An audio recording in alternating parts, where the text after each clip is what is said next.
पंजगोर हमलों के खिलाफ पाकिस्तान का सख्त एहतजाज। ईरानी सफ़ीर को निकल जाने का हुक्म। ईरान से अपना सफ़ीर भी वापस बुला लिया। ईरानी हुकूमत को फैसले से आगाह कर दिया। पाकिस्तान में तैनात ईरानी सफ़ीर इन दिनों पाकिस्तान में नहीं, उन्हें वापस न आने का कह दिया गया है। ईरान के साथ जारी और मुजव्वज़ा आला सतही दौरे भी मुअत्तल। तर्जुमान दफ्तर ख़ारजा मुमताज़ ज़हरा बलोच ने कहा है कि ईरान को पैगाम दे दिया है कि नताइज की जिम्मेदारी ईरान पर आयद हो।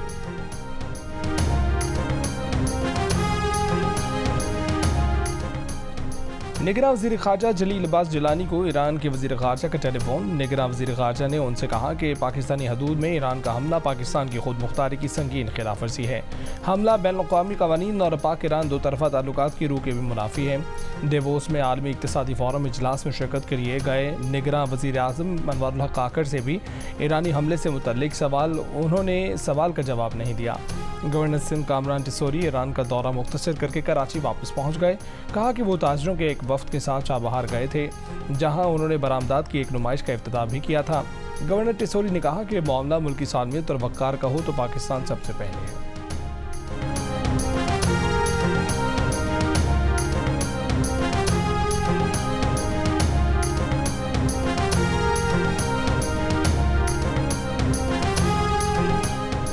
अमेरिका के पाकिस्तान, इराक और शाम में ईरानी हमलों की मजम्मत। तर्जुमान महकमा खारजा मैथ्यू मिलर ने कहा है कि ईरान ने 3 हमसाया ममालिक की खुद मुख्तार सरहदों की खिलाफ वर्जी की है। ईरान खित्ते में दहशतगर्दी और अदम इस्तेहकाम का सबसे बड़ा स्पॉन्सर है, मगर दावेदार है कि उसे इंसदादी दहशतगर्दी के लिए इन इक़दामात की ज़रूरत पड़ती है। ईरान की जानिब से पाकिस्तान की फ़ज़ाई हदूद की खिलाफ वर्जी पर चीन की ईरान और पाकिस्तान से तहम्मुल से काम लेने की अपील। कशीदगी में इजाफे का बाइस बनने वाले इक़दामात गुरेज करने का मुतालबा। तर्जुमान चीनी वज़ारत ख़ारजा ने कहा है कि अमन व इस्तेहकाम को बरकरार रखने के लिए दोनों मुल्क मिलकर काम करें।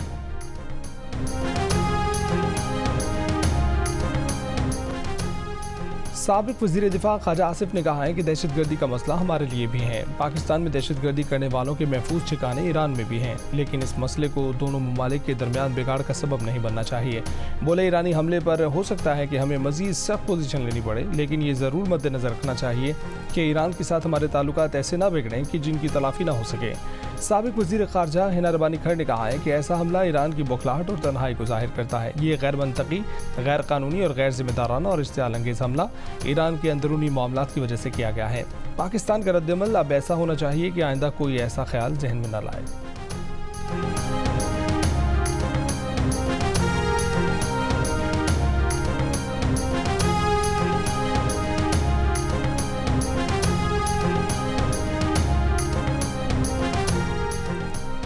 बानी पीटीआई 8 फरवरी के इलेक्शन की दौड़ से बाहर। शाह महमूद कुरैशी और चौधरी परवेज ज़िलाही भी इलेक्शन से बाहर। लाहौर हाई कोर्ट ने कागजात नामजदगी मुस्तरद किए जाने के खिलाफ बानी पीटीआई की अपील मुस्तरद कर दी। आरओ और अपीलेट ट्रिब्यूनल का फैसला बरकरार रखा। जस्टिस सलीम बाक़िर नजवी की सरबराही में 3 रुकनी बेंच ने फैसला सुना दिया। बानी पीटीआई के लाहौर और मियांवाली की नशिस्तों से कागजात नामजदगी मुस्तरद किए गए थे। कागजात नामजदगी मुस्तरद करने के खिलाफ शाह महमूद कुरैशी और चौधरी परवेज ज़िलाही की दरखास्तें भी हाई कोर्ट बेंच ने मुस्तरद कर दी। रावलपिंडी के हाल के NA-56 से शेख रशीद को इलेक्शन लड़ने की इजाज़त दे दी गई।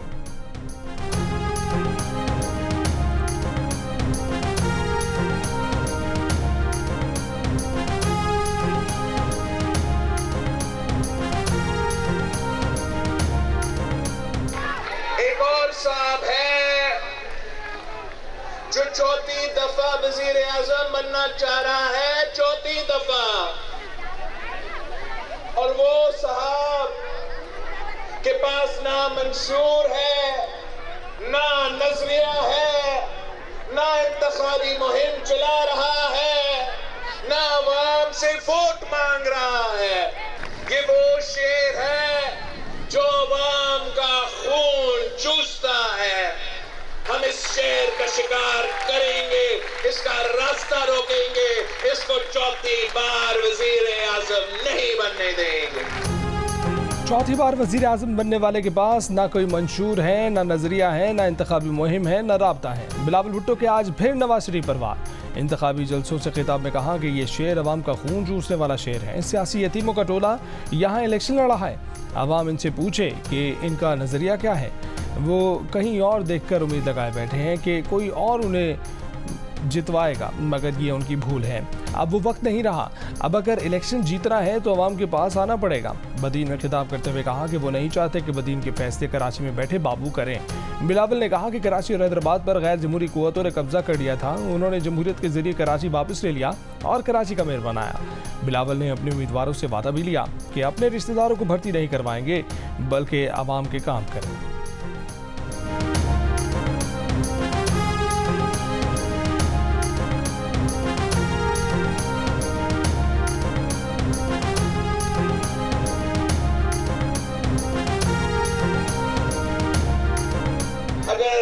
ताला ने हमें मौका दिया तो मैं नहीं चाहता हूं कि बदीन के फैसले कराची के बाबू करे। आमिर गैर जमहूरी कुव्वतें नफरत की सियासत को सुबह पे लेकर आए थे और आपका कराची पे, आपका हैदराबाद पे कब्जा करके बैठे थे। अन्य अवामी ताकत से, जमहूरियत से जियाला मेयर कराची बनाया है, जियाला मेयर हैदराबाद बनाया है। आप ऊपर करके वादा करें, इलेक्शन जीतकर यहीं रहना है। कराची या इस्लामाबाद ज्यादा टाइम नहीं, या बदीन को आप टाइम देंगे, एक का काम करेंगे। रोजगार अपने रिश्तेदारों का नहीं, इनको देंगे। काम अपने रिश्तेदारों का नहीं, इनका करेंगे। नवाज शरीफ आज हाफिजाबाद के म्यूनिसिपल स्टेडियम में जलसे से खिताब करेंगे। मुस्लिम लीग नून की तर्जुमान मरियम औरंगजेब ने कहा है कि जलसे से शहबाज शरीफ, मरियम नवाज और सायरा अफजल तारड़ भी खिताब करेंगी। मरियम औरंगजेब ने कहा है कि नवाज शरीफ जलसे में आवाम को महंगाई से निजात और खुशहाल मुस्तकबिल के अपने एजेंडे पर बात करेंगे। जलसे से कबल कारकुनों की म्यूनिसिपल स्टेडियम आमद, शेर शेर के नारे, आतिशबाजी।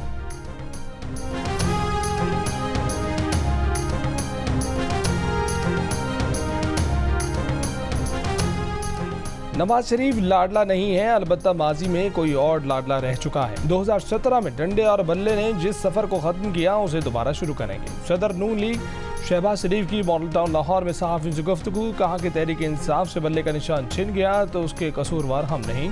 2018 के सेनेट इलेक्शन में नून लीग से भी शेर का निशान छीना गया था।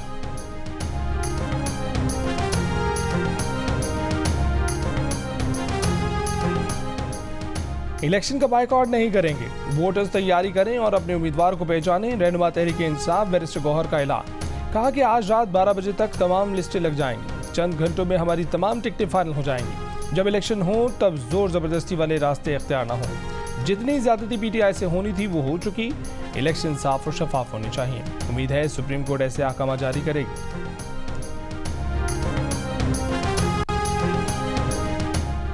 इलेक्शन कमीशन ने तमाम उम्मीदवारों को डेटा जारी कर दिया। कौमी असम्बली की 266 जनरल नशिस्तों के लिए 5121 उम्मीदवार, मर्द 4807, 312 खवातीन, 2 ख्वाजा सरा कौमी असम्बली की जनरल नशिस्तों पर मुकाबिल होंगे। 3248 उम्मीदवार कौमी असम्बली का आज़ाद हैसियत में इलेक्शन लड़ेंगे। सूबाई असम्बली की जनरल नशिस्तों पर 12695 उम्मीदवार, सियासी जमातों से वाबस्ता 4158 और 8536 आज़ाद उम्मीदवार सूबाई असम्बली का इलेक्शन लड़ेंगे। पंजाब असम्बली के लिए 6710, सिंध असम्बली के लिए 2878 उम्मीदवार, खैबर पख्तूनख्वा असम्बली के लिए 1834, बलोचिस्तान असम्बली के लिए 1273 उम्मीदवार मद्दे मुकाबिल। आम इंतखाबात की तैयारियां जारी हैं। इलेक्शन कमीशन आईनी तकाजे पूरे कर चुका है। इंतखाबात के दौरान आलमी मुबस्सिरीन भी पाकिस्तान आएंगे। निगरान वज़ीर-ए-आज़म मनमान हक काकड़ का गैर मुल्की TV को interview. Trade tech $1 trillion premises इजलास में गुफ्तगू करते हुए उन्होंने कहा कि पायदार तरक्की के लिए यकसा मौक़े की फराहमी ज़रूरी है। टेक्नोलॉजी शोबे की तरक्की से दुनिया के हर खित्ते को मुस्तफ़ीद होना चाहिए।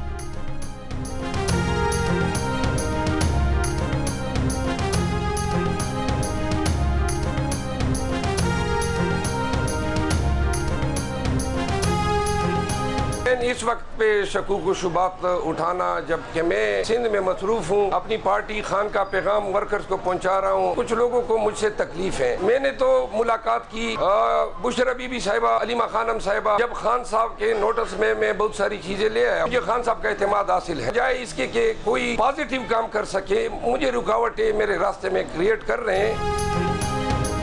बानी पीटीआई ने शेर अफजल मरवत को सिंध में सियासी सरगर्मियां मुअत्तल करने की हिदायत कर दी। इस्लामाबाद तलब कर लिया गया। गुज़िश्ता रोज़ शेर अफजल मरवत ने पार्टी तर्जुमान रऊफ हसन पर इल्ज़ाम लगाते हुए कहा था कि रऊफ हसन निगरान हुकूमत में मौजूद अपने भाई फवाद हसन फवाद के लिए काम कर रहे हैं।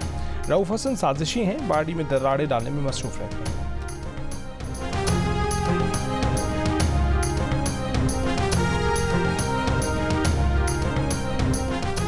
इस्लामाबाद हाई कोर्ट ने बानी चेयरमैन पीटीआई और बुशा बीबी की इद्दत में निकाह केस के ट्रायल पर हुक्म इम्तनाई की इस्तदा मुस्तरद कर दी। खावर मानिका के वकील ने इस्तदा की कि पहली दरख्वास्त चीफ जस्टिस के पास है तो ये केस भी वहीं भेज दें। जस्टिस तारिक महमूद जहांगीरी ने file chief justice Aamir Farooq को भिजवा दी। खावर मानिका के वकील ने अदालत में मौक़िफ़ अपनाया कि इद्दत के दौरान निकाह महज बेकायदा नहीं बल्कि बातिल भी है। अगर 1 जनवरी वाला निकाह दुरुस्त समझते हैं तो दोबारा निकाह क्यों किया।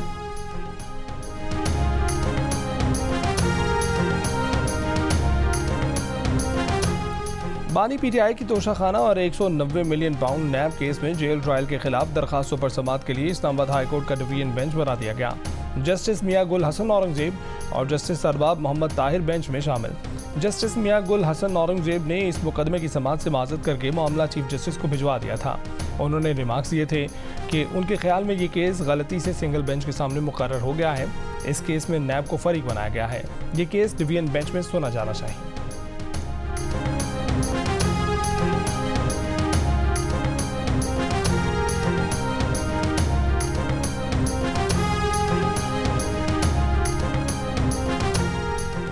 गुजरात में पीटीआई से ताल्लुक रखने वाले आज़ाद उम्मीदवार के डेरे पर पुलिस का छापा। 25 कारकुन गिरफ्तार कर लिए गए। सड़क ब्लॉक करके नारे लगाने के इल्जाम में मुकदमा भी दर्ज। पंजाब के मैदानी इलाके गैर मामूली धुंध की लपेट में। लाहौर शहर और गिरदनुमा में भी शदीद धुंध। पंजाब में मोटरवेज समेत बड़ी शाहराहें बंद। तर्जुमान सूबाई डिजास्टर मैनेजमेंट अथॉरिटी ने कहा है कि शहरी गैर जरूरी सफर से गुरेज करें, गाड़ी आहिस्ता चलाएं, फोग लाइट्स का इस्तेमाल करें।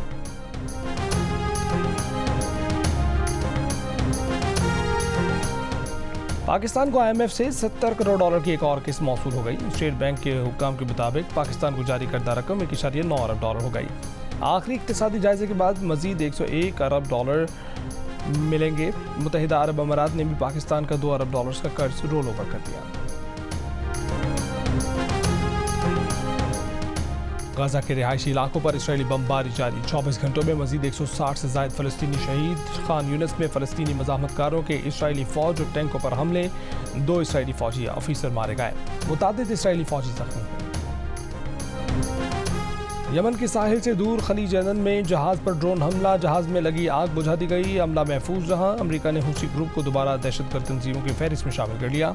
हुसी ग्रुप का अमरीकी इक़दाम के बावजूद इसराइली जहाज़ों पर हमले जारी रखने का ऐलान। हमास ने अमरीकी इक़दाम को सियासी फैसला करार दे दिया। कहा कि अमरीका का मुतासिब होना साबित हो गया। इसराइल के खिलाफ हुसियों और दीगर ग्रुप्स की काविशें काबिल तारीफ हैं। जापानी शिपिंग कंपनी का बहिरा अहमर में ऑपरेशन मुअत्तल। हुसियों ने जापानी कंपनी का जहाज़ पकड़ा था।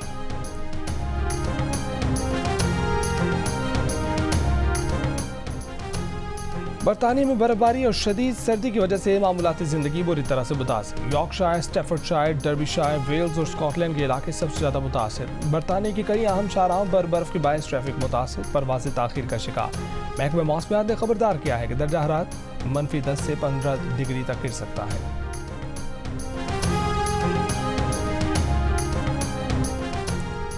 बरतानिया में आबाद खालिस्तान के हामियों की जान को खतरात लाहक हैं। खालिस्तान के हामी सिखों को लाहक खतरात से मुतल्लिक बरतानवी अखबार की रिपोर्ट। बरतानिया के काउंटर टेररिज्म पुलिस ने खालिस्तान के हामियों को भारत की तरफ से लाहक खतरात से आगाह कर दिया। खतरा है कि इस इंतबाह के पीछे वही अनासिर हो सकते हैं जो कनाडा और अमरीका में कत्ल के मनसूबों में मुलव्विस थे। पुलिस ने अवतार सिंह खंडा की मौत की मजीद तहकीकात के मुतालबे के बाद नोटिस जारी किया।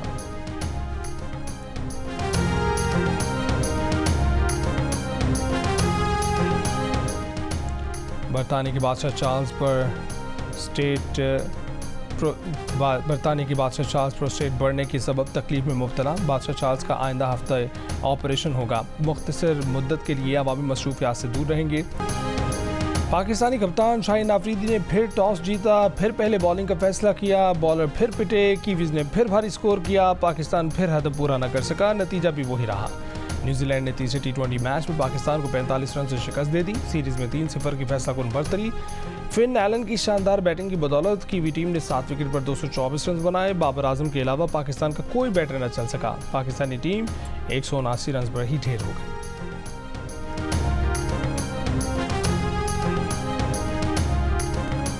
आजम खान मुसलसल तीसरे मैच में भी फेल। इफ्तिखार अहमद फिर नाकाम। साइम अयूब भी सिर्फ 10 रन ही बना सके। रिजवान 24 रन बनाकर चल दिए। हारिस रऊफ ने 60, नवाज ने 44, शाहीन आफरीदी ने 43 रन दिए। फिन एलन ने बॉलर्स की खूब दुर्गत बनाई। 2 बार गेंद स्टेडियम से बाहर पहुंचाई। अंपायर ने नई गेंद मंगवाई। कीवी ओपनर फिन एलन की धुआंधार बैटिंग 137 रन बनाकर न्यूजीलैंड की जानिब से T20 में सबसे बड़ी इनिंग्स खेलने वाले बैटर बन गए।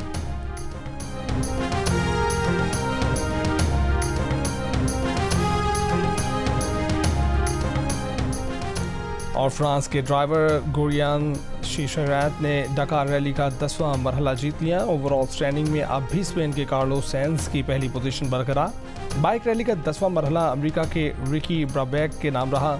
ओवरऑल स्टैंडिंग में वो सबसे आगे हैं।